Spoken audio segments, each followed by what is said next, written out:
This video will contain spoilers for the hit 2023 game Pseudoregalia. I'm a furry. I know. It's disgusting. Should really clean my act up, but I just can't help it. You come around here often, or... Hey, have you played Pseudoregalia?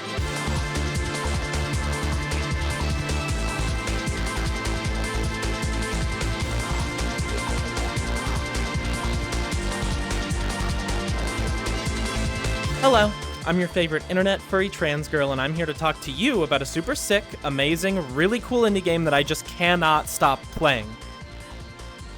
Nope, not that internet furry trans girl. Your favorite one. What the fuck? I don't know if you can tell by my, whole thing, but I love low poly aesthetics. And bunny girls, goat girls, hold on, what even is Sybil? Oh, I guess it's a goat, bunny, cat lady? Either way, her aesthetics and her athletics are both on point, because she runs, jumps, leaps, fucking through all these levels. Please. And she does it with the goddamned grace of a gazelle, which she is not, as we have previously established. The indie scene isn't really shaken too often by Metroidvanias anymore since Hollow Knight. Despite how daunting they seem to be to make, they're a popular choice for small development teams. I wouldn't assume that they're easier to make than other types of games, but rather I think they're just easier to get invested into as an artist, since Metroidvanias tend to be so immersive without actually having that large of a space to create. It lets you make your maps smaller, more dense with detail, and feel more memorable since you'll be backtracking through them all the fucking time. I mean, just think about Axiom Verge, Animal Well, Carrion, Hollow Knight, Dust and Elysian Tale, Valdestory Abyssal City, etc. All of these games feel memorable, replayable, and incredibly fleshed out for indie games. All of these games have their individual strengths and weaknesses, as does Pseudoregalia. For example, hands down, the storytelling in Hollow Knight and Dust are both incredible in their own ways. Make an indie Metroidvania video without mentioning Hollow Knight challenge. Impossible. 3 AM. Gone sexual. Hollow Knight has a slowly unfolding world with more memorable characters and boss fights that always lead you to understanding more about how this world works and what happened here before your little peg feet started stepping all over it. Dust gives its story a more standard front seat with more active dialogue that can be easily absorbed and watched along with. And Pseudoregalia has none of that. Pseudoregalia has like 2 lines of dialogue throughout the whole game. This one is my favorite. But that doesn't mean that Pseudoregalia is bad, not by a long shot. Just to use those same examples, Hollow Knight has some really solid character control. It's not very quick, agile, or full of that much variation. You walk, you have a dash, pogo jump, double jump, standard fare. None of it is especially groundbreaking or fluid. It's just fine. It serves its purpose, and it does so well. Dust's movement has a few flourishes, like being able to juggle enemies in the air if you wish, but it's once again not that impressive or memorable. Pseudoregalia has insane 3D platformer chops. If you watch Super Mario 64 speedruns and think to yourself, damn, that speedrun looks good, I wish I could do that. You can't. You can't do that. But Pseudoregalia almost makes me feel like I can. This movement is insanely fluid, very responsive, and adaptive to really anything that you need it to be, not to mention easy to learn and hard to master.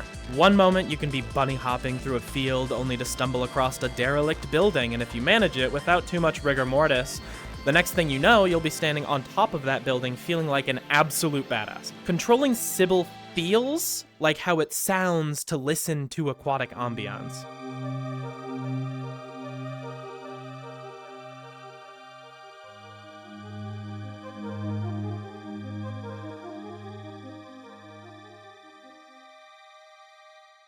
Hey, you want to see my persona? I'm a bunny. Call me Bunny-Oni. Check me out. I'm so cool. Rate me out of 10. What the fuck? The vibes for this game are immaculate. So long as you enjoy the aforementioned low-poly 3D aesthetic, whether you're slipping around in the dank depths of the underbelly or flinging yourself across rooftops in the empty Bailey, this game always maintains this decrepit, lonely atmosphere. The locations all feel incredibly isolated and abandoned by civilization. While there are occasional little hellos from our little furry friends, they never truly cut through the emotional isolation that the game makes constant use of. Mainly because their lines are generally one-and-done jokes, there's occasional actual character behind them, like in the Twilight Theater, when there's a group of them all huddled outside the closed-down theater. But all they really have to say is, "Too bad, it's closed," and then we move on and sneak in anyway.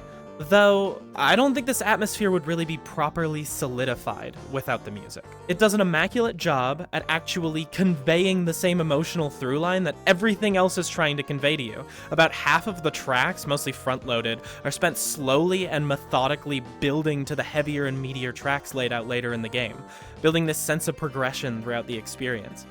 After having played this game way too many times, I don't think a single song has actually worn out on me. I have yet to start a randomized playthrough and just turn off the music to listen to something else. If I had any complaints, it'd probably just be that for a few of these tracks, they're confined to such small areas that they're done before they even have a chance to begin, and I would have liked to hear more of them. But that's a small complaint once I've played the game so many times and I've heard all the music like 80 times more than I'm probably supposed to. I think Whoa, I just jumped. I think Obscure Voices is my favorite track. It kind of reminds me of a less bombastic version of Banestar from Castle Crashers, which was always one of my favorites from that game, but probably also because it's played in my favorite room in the game. A big, tall room with a platform in the center that slowly rises as you clear out all of the side rooms on each floor and flick the switch in each room. The slow rise of the platform as you dispatch all of these enemies that earlier in the game were more of a problem, but now that you've started understanding the game better, they're defeated with ease, adding to the flow state that I'm already in just moving around in this game. The game controls like butter, moves easily playing into each other in a constant dance from point A to B, and the levels take absolutely full advantage of that. And when the rooms aren't focused on the incredibly fun platforming, they're still standout rooms like the one I mentioned before. The game isn't perfect all the way through. There's a few rooms that never really connected with me, unfortunately, but they're mostly in between rooms, and I can't be too upset that not every single room in the game had me swooning. That being said, I think it's obvious that the moveset was built first, and then the levels were built around that, because the amount of times that you can clear a room one way, but after collecting a new move can move faster and clear it in a completely different way to make backtracking more easy and accessible. Mentioning backtracking, you're gonna be doing it all the fucking time. It's still a Metroidvania, meaning areas are not accessible to you until you find the required skill. In other Metroidvanias, usually exploring and fighting a boss or just going through puzzle rooms would lead you to your upgrades that would then help you progress. In Pseudoregalia, it's primarily the latter, as the game has never actually made very many bosses. Going back to the rising platform room, you have a challenge to clear, and once you reach the top, you get a power-up. Other times, power-ups can be hidden behind you, forcing you to pay attention as you explore, or making it through a platforming gauntlet. But no matter how you beat them, these power-ups will be necessary to get the next in the line, and eventually to beat the game. Aside from your standard walking and jumping, you unlock a slide, attack, slide jump, slam jump, hit jump, wall kick, wall run, charge attack, and projectile attack. Though not all of them are actually required if you sequence break, I'm just going to talk about the standard method of completing the game. Using these moves in conjunction with one another is not only insanely fun, but it unlocks new areas and methods of finishing previously completed rooms. Aside from collecting the new moves, you also come across your standard 3D platformer style collectibles to extend your health bar, and for this game, extend your mana bar, which you use to heal when you get low, a la Hollow Knight. Though in Hollow Knight, the mana is used more as a versatile resource, forcing you to balance what you want to use it on each time, and Pseudoregalia just used it for healing, taking away that aspect of it. It's still a good system, but I feel like the core loop could probably have been deepened with something else to use the mana on. While I feel that this game is pretty expertly put together for a single person, it's not entirely perfect. The first few times that I played through this game, I got lost hard. And even though I play pretty casually, I still get lost from time to time and forget where some parts of the map actually connect together. The game was initially built entirely around the idea of not having a map to begin with, but a map was actually added in an update after people begged on the site formerly known as Twitter for Rittzler to add it. I feel like having the on-screen map can help out a ton with locating where you are and how to get to your next area, so that fixes that issue, though even with the few spots of oddity, the areas and navigation held up fairly well without it. Making Metroidvania worlds that you need to backtrack to fully explore that aren't hard to get lost in is kind of a Herculean task, so it being done as well as it was means that this point is more of a nitpick than a real complaint, especially due to the map update. Overall, Pseudoregalia is a fucking masterpiece of game design. It's something that scratches this itch that I've needed for so long. I've actually been in the works, off and on, for years working on something similar, and the second that I saw trailers for this, I was just blown away being able to play this thing that I've kind of always wanted to. With how busy my life is and how invested I am in streaming and making videos now, I'm not sure when my life will make room for me to do those things. But in the meantime, I can keep playing Pseudoregalia, studying what does and doesn't work for me, and hopefully, whenever I'm actually ready to make this dream of mine a reality, I'll be more confident and prepared than ever. All of that being said, I have a little treat before we end this video. I wasn't sure that I would be able to secure this interview, but Rittzler agreed to sit down with me and answer a few of my questions that can help us see into the mind of someone who has, to date, made one of my favorite games to revisit time and time again. Formally, hi, I'm Ritz. Hello! I was just curious, like, what actually drove you to become not only like a game designer, but like just a developer, 3D artist? Like, what like really pushed you into like wanting to actually do this? I'm not a solo dev, technically. I am at the moment, because my current projects I'm working on alone, but for Pseudo, obviously, I did still have Matt, who did a pretty good amount of the work. He did the level design for a couple of the areas and all the textures. I had my musicians who contributed a huge amount to the game's, you know, overall feel. Creatively, I started just as I guess an illustrator, and specifically a character designer and artist. For a while, I figured if I was gonna get a job in the industry, it would probably as a concept artist, because that was the thing I was best at. And even then, I wasn't really that good. I started as an illustrator, tried to get into game design from that vector. I wasn't really going anywhere with it. I wasn't really taking it seriously. I didn't go to college or anything. But I did hear that Unreal was supposed to be very good for artists to make games with. I'm like, I'm an artist, and I kind of want to make games, but I didn't really think it was possible. What inspired me was a lot of smaller games that had come out around the time.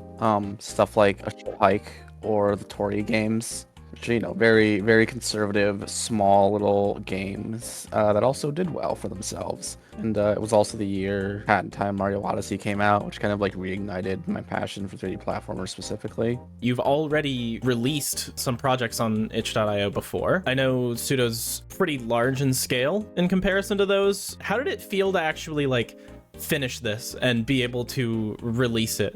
I wish I had a better memory. I wish I could like idyllically recite how I felt on that day and the emotions and etc. like I was Tim Rogers or something. But the general feelings, I guess, are I was mostly just really proud and happy, I guess, to have finally finished something, because I was kind of, you know, treading water and switching projects a lot. I was like really concerned that I was never actually going to be able to properly finish something like to scale, you know. But I was just really relieved and proud of my ability to actually, you know, sit down and figure things out and make a plan and execute on it. Is the Dreambreaker made of salt? So the answer is the completely honest answer is I don't fucking know, but the answer is also maybe. I don't know. I love Pseudoregalia. Big fan. I've played it way too many goddamn times. And I've done research on it. I've like looked up to see if other people had any other ideas or whatever, but the story is very underspoken. So like it's really hard to decipher, and like, to be honest, I don't feel like the game really minds that it is that way. I think that it doesn't really make the game worse by any stretch of the imagination, but it does leave me curious. Is there a message that you wanted like your players to actually like walk away from the game with? You know, just, you know, not trying to hide away from things, right? Mm-hmm. You have to kind of face your problems at some point. But I don't really know if there's like a really explicit message that's like the point. I did think about the plot and the setting and everything about Pseudo more before and after release, but it was ultimately in a place where I'm very inexperienced with writing, and I didn't really have a ton of time to think about it. There's like the slips of paper that exist in the dream in the game that you can find around on tables, and yeah, they were supposed to say things, but I just really wasn't confident in being able to fill them in a way that I'd be satisfied with, so I just kind of didn't. It works as it does work as is, and I think it's a good framing device. It sets the context and the tone. There's still something happening, even if you're not privy to it. I know that this isn't on the set of questions that I Yeah, gave you, but this comes from my own curiosity. Yeah. Where did the I will kill again guy come from? Where did where did he originate from? Where does he fit into the theme? True. Yeah, I wanna know. Honestly, most of the Goatling dialogue is just spur of the moment stuff. I just thought the Game Jam version was a little too bare bones. I just wanted guys for you to talk to. I honestly wanted more NPCs, but I settled for just having one model and kind of treating them like Toad. As a final question, just to sort of wrap things up, have you had to choose a few of like your favorite like indie games or developers that you think go like underappreciated? Things that you would like to recommend to the people at home listening to this? I mean, there's a lot of people making cool stuff. You know, we have obviously, you know, I said my friend Matt, he helped me with this game, and he made Vernal Edge, which before Pseudoregalia, which is a 2D Metroidvania with like character action kind of combat and like an islands, like a kind of a Wind Waker structure almost, but it didn't do nearly as well as it deserved, I think. So shout outs to that. Like Bryce Butcher, he's making 500 caliber contracts and has a few games under his belt. We have Melos, and with Analgesic Productions, you know, they're making Angeline Era, and it looks very cool. They made Anodyne and Stephanie recently-ish. You know, there's Fever Dream Johnny, he made Orbo's Odyssey, he's making Orbo's Exodus. It's a big step up from the first game. Shoutouts to Vivid Lope. It's a cool game. Kitten Burst, too. There's a lot of games out there. I encourage people to, you know, go on their, the very least, go onto your Steam thing and go through your queue and just like do it like 6 more times. Because Steam's gonna start getting desperate. They're gonna stop showing you like Call of Duty and Balatro and all that, and they're just gonna start showing you weird shit with like 20 reviews that you've never heard of. In order to keep this video at a reasonable length, I cut out a ton of our actual conversation. Rittzler is a little rambly, so it's a little hard to cut it nice and clean for a shorter video like this, but everything he said kept me super engaged from start to finish. It was just fascinating to hear all of it and actually be able to get some insight into it all. So thanks a ton to him for letting me talk to him about it. As for you guys, in around a week or so, I'll be uploading the full hour and 30-minute interview for you guys to see. If you're watching it after that, then check the doobly-doo where I'll be linking it down below. I had to cut a lot of really good material from this one, so if you're interested, feel free to subscribe and hit the bell so that you can see when it comes out. Thank you for watching. Thank you to my patrons Ina_IV and Kimikaru for supporting the channel. I really appreciate all the help that I can get to make these dreams a reality. If you become a patron, you'll get access to frequent progress reports and little blurbs and pictures from me as I work on the next video, as well as being shouted out in the end of the video credits here. My first major video was actually supposed to be on Doctor Who, and I've made a ton of progress on it. I've literally been working on it pretty heavy for 3 months so far, but it just wasn't going to be ready for this Melody watch-along video. It's turning out to be a much larger project than I was anticipating. But if you still want to see that, stick around, drop a sub, and it should be coming out soon. As for you, Melody, you should come on and stream and play Fortnite with me sometime. But seriously, thank you for watching, and I hope you enjoyed the video. I will 110% be in your chat watching, and seeing what you and your chat have to think about it. As for the rest of you, if you're watching this video when it goes live, I'm actually going to be streaming some Marvel Rivals, so please come and watch and support me at twitch.tv/honeyonitwitch. Otherwise, I'll see you all next time. Kijo, signing off. Anyway, cool games are cool. Make a cool game. Games are If you cool. make Make games cool that love you. games. If you make games that love you, if you play games that love you. Mwah.